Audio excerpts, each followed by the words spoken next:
Only very, very experienced pilots get to do this. This is race control. The Mayday is wide of the course, setting up for a left base runway 8. This is race control. The Mayday aircraft is just approaching final turn. 360 and set up for a right downwind to runway 8. Check to runway 8. When you're down that low and the sagebrush is going by that fast, it's pretty cool. Race 11, left hand base. Roger, race 11, no traffic final.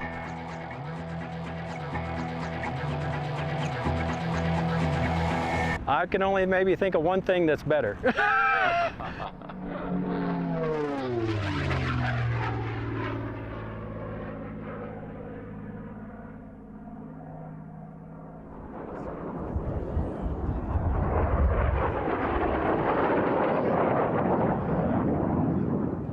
This is the only air racing of its kind. Now, there are the Red Bull air races.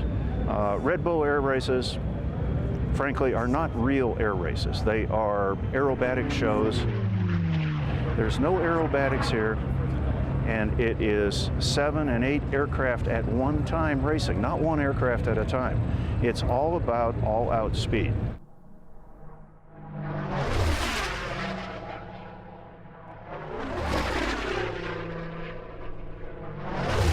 Reno Air Races is a situation that blows away all other air shows. There's just no comparison.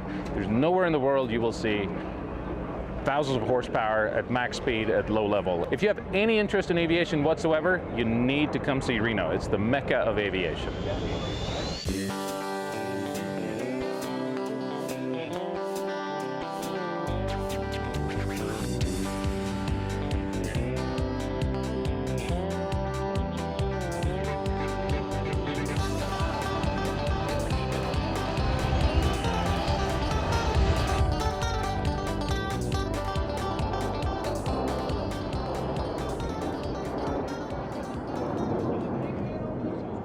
Racing started at Stead Field in 1964. It was a bunch of guys that got together and a couple of different airplanes and decided to go racing in circles like they did back in Cleveland. And it developed from there. There was just a dirt strip at that time.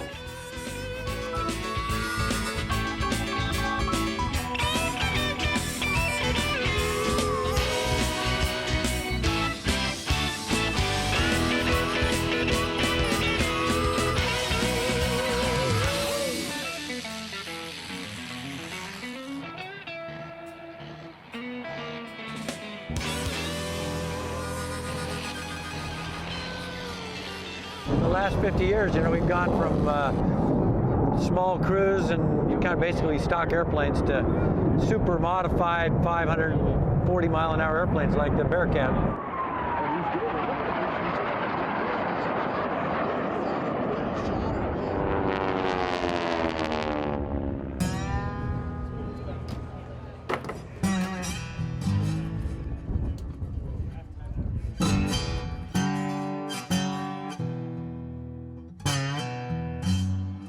Well, what you see on the front end is obviously the most noticeable portion.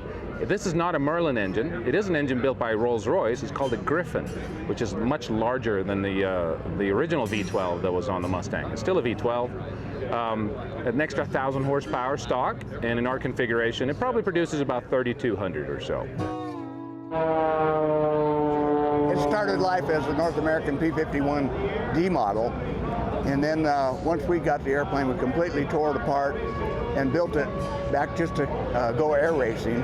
When I would get into a stock Mustang, I would think like, oh my goodness, I can't believe it was this bad. We've taken 33 inches off of each side. It's all been cut down. The radiator scoop down on the bottom takes air in for the radiator. From there, it just goes on and on and on.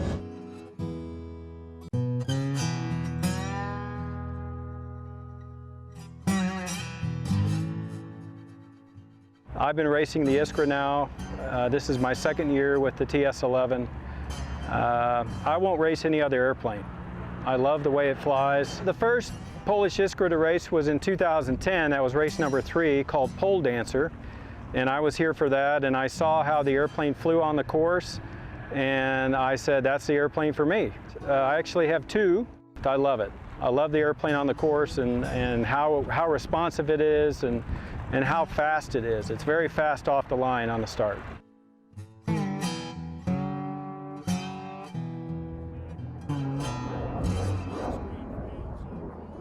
For every hour that we fly this airplane, it's probably worked on 600. Every race after we get back, it's all taken apart, cowling, everything. We inspect it, we inspect it. These airplanes are inspected more than any airliner you'll ever get on. So we just never stop working on it, you know, and it's all in preparation to get here, because when we get here, we want to be ready to go.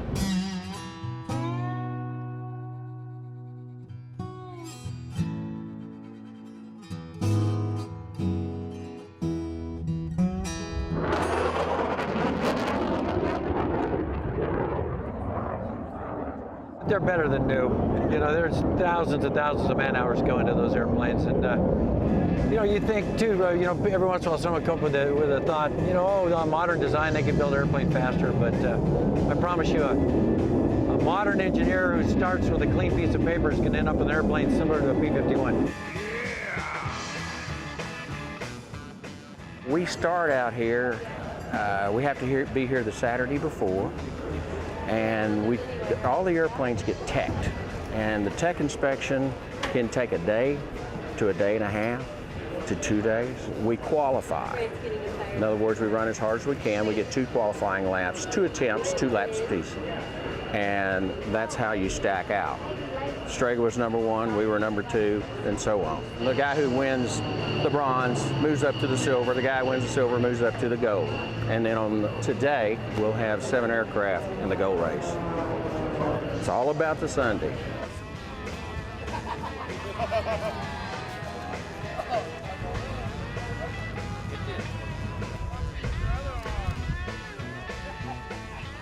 If this thing runs, it'll win.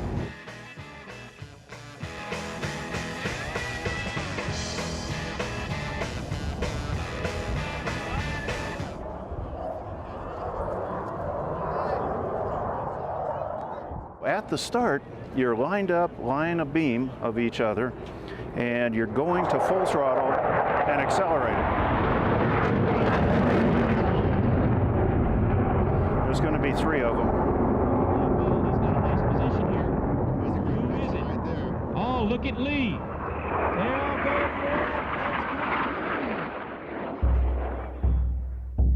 America, American doya, America, American doya, Pui Panzorkan doya having, Pui Panzorkan doya having, America, American doya, America, American doya, Pui Panzorkan doya having. There's that beautiful 045.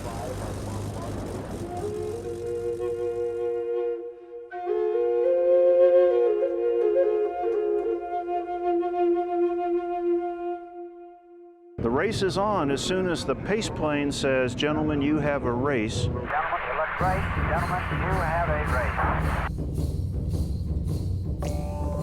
And as they come rocketing off of that pylon 6.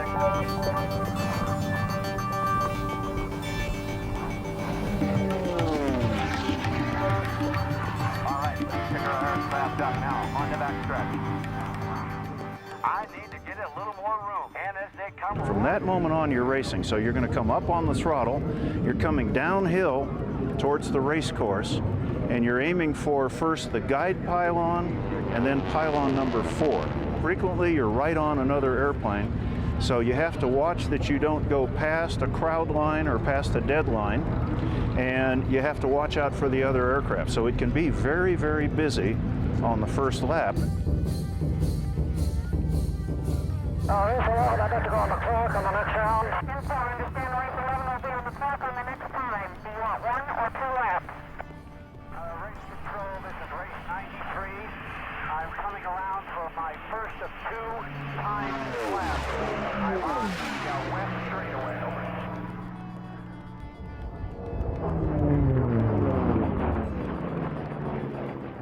It's very hot. Not only am I sitting in a little tin can that doesn't have any ventilation, it also has a glass bubble over the top of it. So it is a greenhouse. It is obviously quite hot out here. But I also have a 3,200 horsepower heater in front of me. When you crank up the power, you feel it. As your 39 has an emergency, I'm off the course.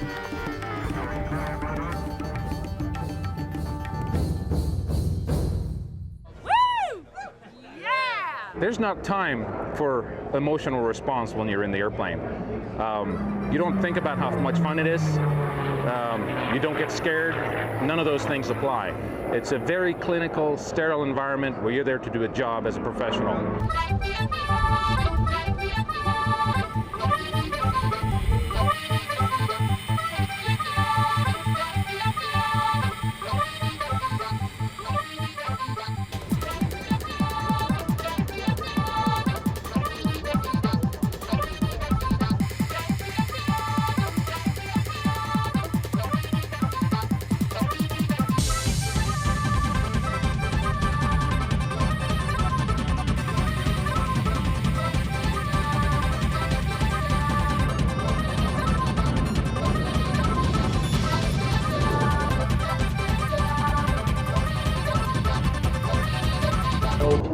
This double nickel 55 Lee Beal is... We get to race these jets as fast as they'll go between altitudes of 50 and 300 feet. 1, 2, 3, power. Gentlemen, you have a race.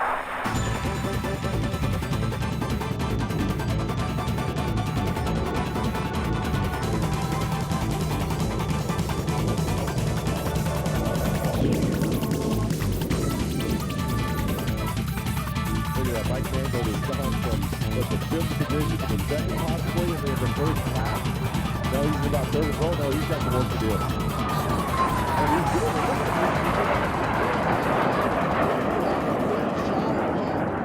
I hope your cameras were clicking on that one, folks. What a beautiful shot.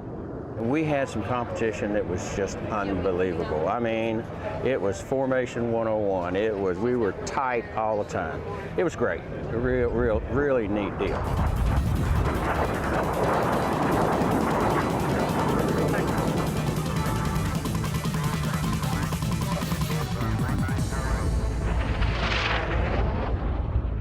When you catch up to somebody, you're going to have to pass him safely, and you must go to the outside, and you must keep him in sight the whole time and make sure that you don't cut him off when you drop back down in front of him. So there is a great deal of strategy.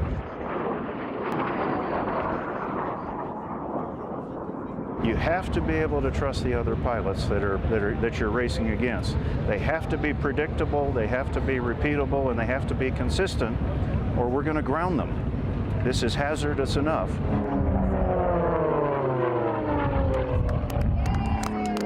We're all about safety out here. I know we had a tragic accident last year, and that's exactly what it was an accident. We had a trim tab that came off the airplane, and nobody could have saved that.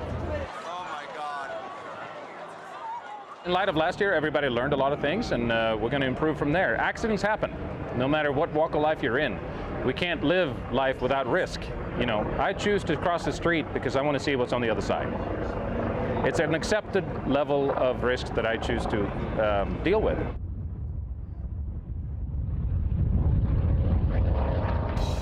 It's an unbelievable thrill to be out there with your comrades that you trust in their flying abilities, doing maybe 3 soccer fields per second, wingtip to wingtip, around the course, very low, very fast.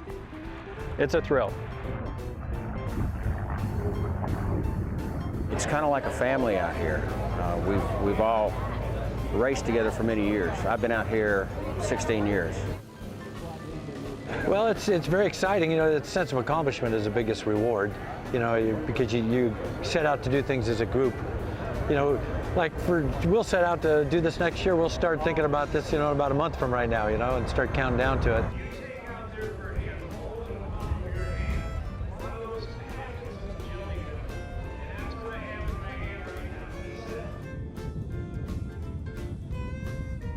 It's true, this is not the fastest airplane I've ever flown. I've flown a number of jet fighters which went 2.5 times the speed of sound or 2.4 times the speed of sound. And I did fly that rocket. I did fly that rocket machine as well, which went 25 times the speed of sound. Most of them are farther above the ground. People used to ask me, what are you going to do for excitement after you stop flying rockets? And my answer always used to be, well, maybe I'll get lucky and I'll be able to fly in the unlimited class in the Reno air races. That's how exciting it is, and that's how much fun it is. It takes a lot to replace a rocket, but this will do it.